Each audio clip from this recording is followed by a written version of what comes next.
Hello everybody! Today I would like to give you a little tour around my studio. I want to do that because I think I got to the point where I don't really need any more gear. The stuff I have right now is pretty much enough to create tracks I like to create. The genres I use are synth pop, techno, breakbeat, this kind of stuff.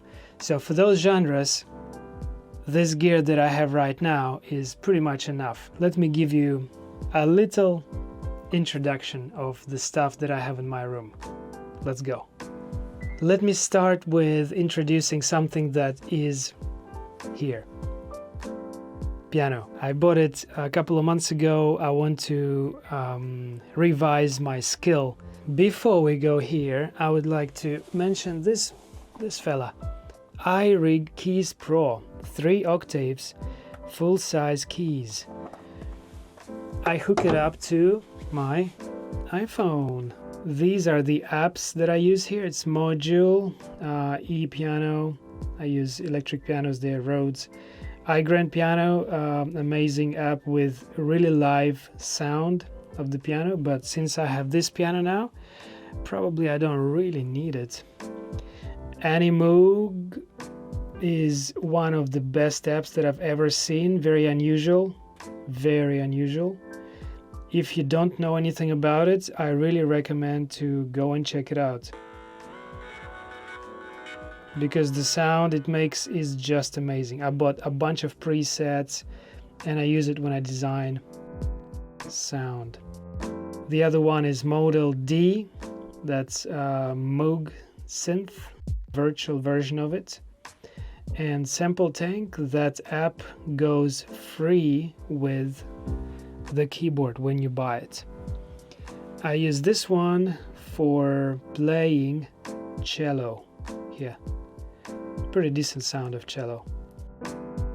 I don't really take it often when I go to play live. I used to, but not any longer, because I don't like using anything that can send an email, like a computer or a phone.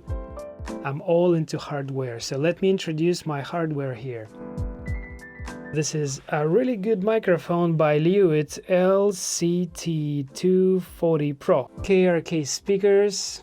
Let's get to these fleshy, shiny buttons and screens. This is the brain of my setup, the Octatrack. I'm pretty sure you know what this is and what it does. I send all MIDI clock to the rest of these devices from the Octatrack through a MIDI cable, through a MIDI hub. So MIDI out into this box, and then from this box a MIDI cable to each of these devices. So when I press play, all of them are triggered. The next best, I would say, in my setup is this synth by Korg Minilogue XD. It does almost everything I want it to do. Amazing, amazing, great synth with sequencer, with lots of effects on board, with great presets, great sound. The next best thing here, I would say, is, I don't know, I'm between these two. Moog Slim Phatty, that's a mono synth. I use it for bass sounds and sometimes for higher pitched sounds. I don't take it so often to my live shows though, because it's a little moody. If it's chilly, if it's not warm enough, it needs a lot of time to warm up. And even then, it can give you the wrong tune, the wrong tuning. You can use the fine tune knob here, but I prefer not to think too much about those things like fine tuning when I bring my gear to play live music. DrumBrute Impact by Arturia. This is a great, really fun to play drum machine. It's got its limitations, of course, in terms of variations of sound. If you compare it to TR8 Era or TR8S by Roland, of course Roland is much more versatile, lots of effects on board. Here just one effect, which is distortion. TD-3-MO, that's a 303 bass. I really like this one. Also quite limited in sound, but if you need that 303 legendary sound, it does the job. Good stuff. As you've noticed, I've got two Korg KP3 Plus samplers / effectors. Why do I have two? Because one is never enough, right? I have two because I run DrumBrute Impact through one of the KP3s. I like to have some weird effects on drums because there are not many effects on board here, just one. Sometimes I run the whole thing through KP3 and put on effects on KP3. The second one I use to process my vocals. I process my vocals through this vocal performer by Boss VE20. Really cool stuff. My favorite is double voice. It thickens your voice, and then from this the signal goes to KP3 where I have even more effects, and it's very easy to choose those effects. You just twist this knob and choose an effect. I sample my vocals here, I process with effects and send it to the mixer. Sorry, I forgot about this. This is a really cool fella, RE20. It's a really cool space delay. I run my bass through Space Echo usually. Sometimes if I don't take Slim Phatty, I take this anyways and run my vocals through that. Yeah, there are delay effects here, but this one is special. If you know about this pedal, you will understand what I mean. If you don't know, please check out one of my videos where I talk about this pedal with different gear. I will leave the link in the description to this video. DJM600, I got it cheap from a friend who just didn't really need it. Why do I need it at home? Because that's how I practice, that's how I rehearse my workflow. What happens here is channel 1 is OT, which means the Octatrack. So all the signal from the Octatrack goes to this channel.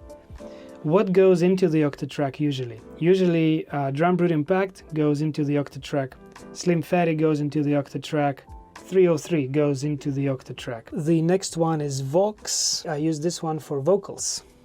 So it goes from here to here, and from here it goes into channel number 3. And the last one, XD, that's Minilogue XD. I like to run XD separately. I don't want it to go through the Octatrack, because when I change patterns, when I go from one track to another, I need something to continue playing regardless of what is changing here. Let me show you how it sounds like.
Wow.